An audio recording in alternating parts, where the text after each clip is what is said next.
Mr. R.K. Gupta has 4 decades of experience in engineering, to be precise, in civil engineering.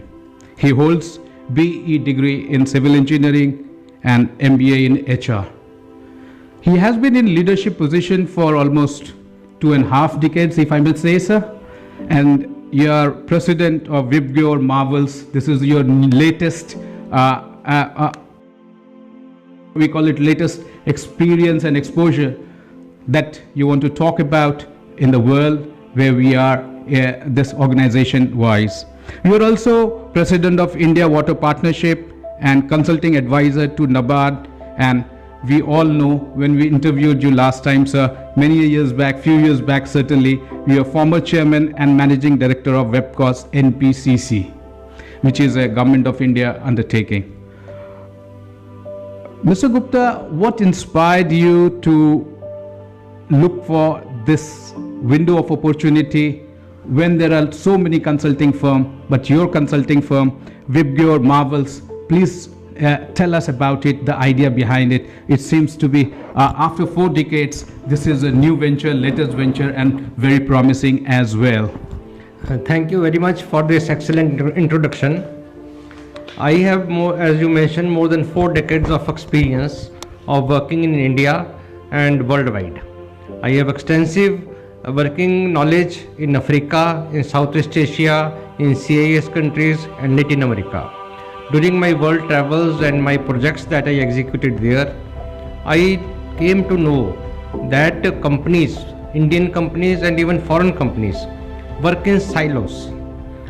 But in the present circumstances, we should come together to share our knowledge, share our technology, share our human resources, share our expertise, and make world-class projects in water resources, power, infrastructure and agriculture, so that these projects are more cost effective. These days we hear costs of the projects have been rising day by day. But if there are people who work together, the costs of the projects will go down.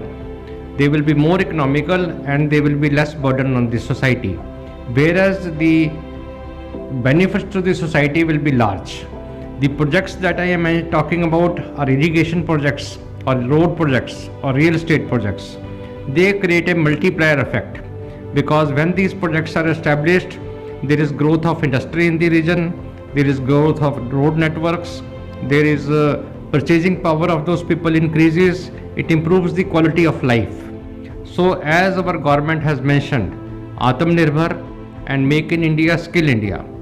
So this venture is a step towards that, where I want to bring together Indian and foreign companies to work together and then grow together for profitability and for service to the society. Nitin Gadkari ji कहते हैं, जो हमारे surface transport minister हैं, कि जहां से highway जाती है वहां पे इकोनॉमिक एक्टिविटी बढ़ती है, प्रॉस्पेरिटी आती है. और शायद आप तो जीता जागता एग्जाम्पल है. 4 दशक तक आपकी वो एक्सपीरियंस रही, एक्सपर्टीज रही. पूरी दुनिया में हिंदुस्तान इंजीनियरिंग एक्सपोर्ट मशीनरी कर रही है, नंबर 1 है इंडिया का एक्सपोर्ट में. और इंजीनियरिंग टैलेंट अपने आप में उनको यदि हम एक चैनलाइज कर पाए, जो आप अपने इस नए वेंचर में करना चाह रहे हैं, क्या आपको लगता है कि कोरोना को और कोविड को मात देने के लिए this is the right time, taking head on? Yes, this is the right time to take on corona head on. But आपने कहा हमारी मशीनरी वहाँ जाती है, जहाँ हमारा प्रोडक्ट वहाँ जाता है. मैं कहता हूँ मशीनरी या प्रोडक्ट नहीं, हमारे प्रोजेक्ट्स वहाँ जाने चाहिए.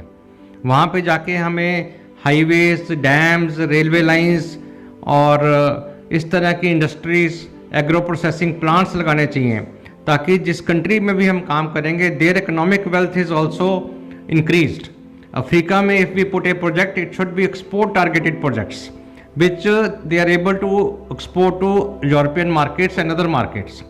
I have seen that in the agriculture sector, wherever we produce rice or wheat or tomatoes or potatoes, we don't have processing units. So if we have processing units there, it will create value addition to those products. So my idea is to create a total package delivery from concept to commissioning, from thought to the ultimate delivery of the project. As we say in modern times, from farm to fork.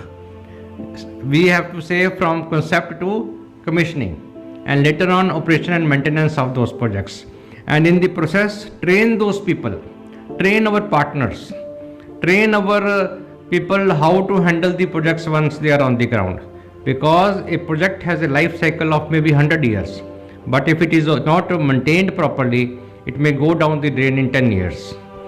Sir, you have traveled almost all the districts of India, but certainly you have traveled also abroad and found the niche where Indian engineers, Indian engineering marvel, yourself has taken a lot of project and delivered it when you were working with Government of India. How will that energy or that experience translate into this new organization? How will you manage engineering marvels or engineering talent of different mechanical, civil, electronics, electrical to deliver all these projects? What are the projects that you are looking at and in which geographical areas of the world? My first and foremost priority is again Africa, Southeast Asia, Latin America and CIS countries, because these people want to grow. These are the developing nations of the world, and most of the investments of the funding agencies are coming into these countries. They need water supply schemes, they need power resources. I have seen countries where still the power is only by diesel. They don't have a power plant. So we have to see those countries very closely and contribute our engineering skills to their growth. When we talk about the developing world, whether it is Southeast Asia or Africa or Asian, Afghanistan also, you have for Government of India you have taken a lot of projects and successfully delivered. Where do you see the challenges, if I may ask, challenge in terms of dealing with those governments? How tough it is or how easy you will be able to make it? My experience with those government is that they want quick decision making processes. So once we go and meet them and promise them a project, it has to be started fast. Sometimes I have seen that in India we might accept a delay, but those countries do not accept delays. So if we have a time schedule of delivering a project of 3 years or say 4 years, we must ensure that we mobilize the manpower and machinery to deliver the projects in those estimated time and costs. Cost is something what you also are always being hitting very hard. Cost overruns, as you have already touched upon narrowly, that in India it may be accepted, but in foreign projects or in foreign countries where they are paying you upright, you need to deliver on cost. If not on time, then you are losing the project, you are losing the economy, you are losing the business as a whole. And it could be for many companies which are now working in Africa or Southeast Asia or larger Asia. In fact, when I said acceptable in India, cost overrun is not acceptable in India. But yes, because of certain situations, geological problems or other things, delays do happen. And those are justifiable delays in India also. Even in India it is not acceptable as such. We may be a little tolerant to it. But when we are doing business, even in India or abroad or in Southeast Asia, to prove ourselves, we say we are the best in the world, we are the best brains, we must ensure that we deliver the projects in time and within costs. What are the areas of expertise, if I may ask? Consultancy firms of working on billion-dollar business are very far and few. Arbitrage organizations also need civil construction organizations or consultancy firms, which is a very niche market because India is opening up itself, whether through Singapore or through Dubai, the arbitrage market. And in construction companies many a time they have to end up into arbitrage and want government to intervene as well. We have seen a lot of civil construction projects in India are delayed for that reason as well. There you have an expertise. how do you want to harness that within the organization? It is a very, very important question that you have raised, because there was a time when there were no project management services. The contractors used to come and build projects. Later on, with our projections to the government and presentations, we said every project should have a project management consultant. That helped good designs and cost and time overrun controls, and most importantly quality control as well. But now the time has come when we should have techno-legal consultancy services, where the legal teams also work with the government right from the beginning. We should appoint a project manager as well as a legal consultant, so that when the contractors start writing letters, we should also be able to give a good response to the contractors. That is what is missing in communication, and this communication gap leads to arbitration. I am registered with Singapore as an arbitration consultant. I am also registered in India as an arbitration consultant, and arbitration is not good, because the dispute resolution is more important than creating a dispute. I have always been advocating this, that we should be able to work on good terms, because contractors and consultants and the owners of the project have to work together to deliver good projects. They are a team. When we see each other as an opposition, then the problem starts arising. We will say this contractor is not good.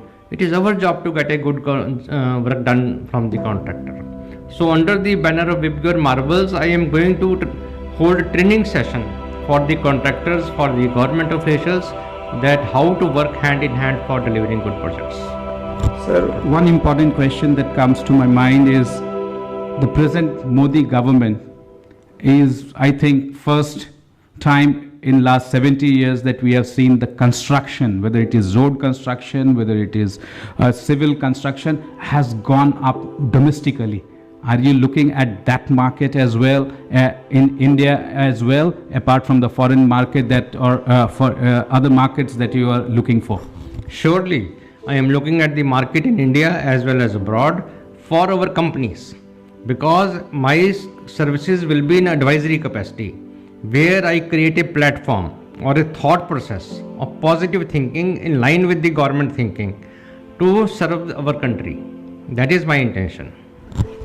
What are the areas that your organization will specialize in? If you can summarize it, the number of people that you have, the number of networks that you have around the world, both within government and within the engineering segment or the construction segment in India and abroad, that can be called as a USP that you bring. No doubt your experience or your team's wide experience that is one of its kind, and that could be utilized also for generating good revenue for India in service sector. When you mention the team, I feel team is a number of experts that work with us. So we have a team of power engineers, electrical engineers, water sources management experts, infrastructure experts, lawyers, bankers, chartered accountants, who will provide comprehensive guidance and advice to the companies who come on board. So that is our strength. Already we have more than 50 members even before the launch. But what I am planning is to have 1,000 members by the end of beginning of next year. So when these people have, we will have a kind of in-house experience in all sectors, and our members will join with each other to provide a delivery of services and products and projects. They will not go searching for a new person every time, because now what happens is, when a company wants to give a bid, then they start looking for partners. Then they don't have a process of due diligence of partners. So the people who come on the board of Vibgyor Marvels will always be true and will have the required capabilities, and because we will be carrying out due diligence before making them partners, and they will be able to work together. If I summarize your organization's strength, it is like an aggregator of the best of the talent around the world for projects in every aspect of the world, in every part of the world. If I may take this opportunity to analyze your core strength of the organization. Correct. You have used the word aggregator. I would use the word partnerships, because partnerships move together, and these will have to be long-term partnerships based on transparency and skills. Thank you very much, sir. Tomorrow, in days and weeks' time, we will see the organization grow, and with the experience and expertise that you bring on board, and with the labor that you have put in for last 4 decades, that will hold good. Institute of Engineers has been talking, which is the engineering body of the whole country, that has been talking about reorientation of the engineers from mechanical to engineering, electronics, or from civil to mechanical. You are also trying to bring the best of the talent, which is India is a hub. We have certainly experience in developing so many engineers, and giving them opportunity will be your chance, but also them giving them opportunity to learn and grow within your organization will be a very, very fruitful partnership, as you have already said. I am grateful to you, the Vision TV world, and I want this message to go as far as possible to more and more companies, because there are many associations, many confederations, many federations, but this is a unique idea, and it is in the benefit of everybody to reach out. I will not say join us, we will reach out to them, they should reach out to us. When the tough times come, the real metal is count, or real quality is seen at that point of time, and you in your professional career, you must, in 4 decades, you must have had many difficult times in delivering, but you have come out pioneer in terms of the deliverables. We are in COVID situation. India as a country has grown in last 2 years within the most difficult time, but it has stood outstanding in the world. I hope your organization has taken the challenge of just when we are coming out of COVID, even though there is a little bit talk about third wave, but the challenge that you have taken, the leadership that you have shown, will only add more value to India in terms of service sector. Our commerce minister has been talking about service sector numbers should grow, the revenue should grow. You could be one of those companies that could change the landscape of engineering for India around the world. Indian engineers working around the world. No more American engineers coming back to India in delivering Indian projects. That will never happen. Indian engineers, even at the time of building of Bhaka Dam, within few months they took over from the American engineers and started building the dam on their own. It is testimony of Indian skills, and since then India has come very, very far. And I have taken personally many engineers abroad in many difficult countries like Chad, like Mali, even Sudan. Our people have worked. Even girls have gone and worked there. So I am very confident that Vibgyor Marvels will provide a platform to our companies to come with us, come together and do marvels around the world. Wish you all the best. Marvel is what we envy. Marvel is what Indian engineers, we have been talking for decades all together. This is a new vehicle that you have launched. This is a new outlet that you have brought the best of the talent together. I know 50 people, 50 experts joining you when even the company is not formally launched. It is a great beginning. All the best. Thank you very much. Thank you very much. I wish Vision TV World a great success. You should become India's #1 channel. Thank you so much.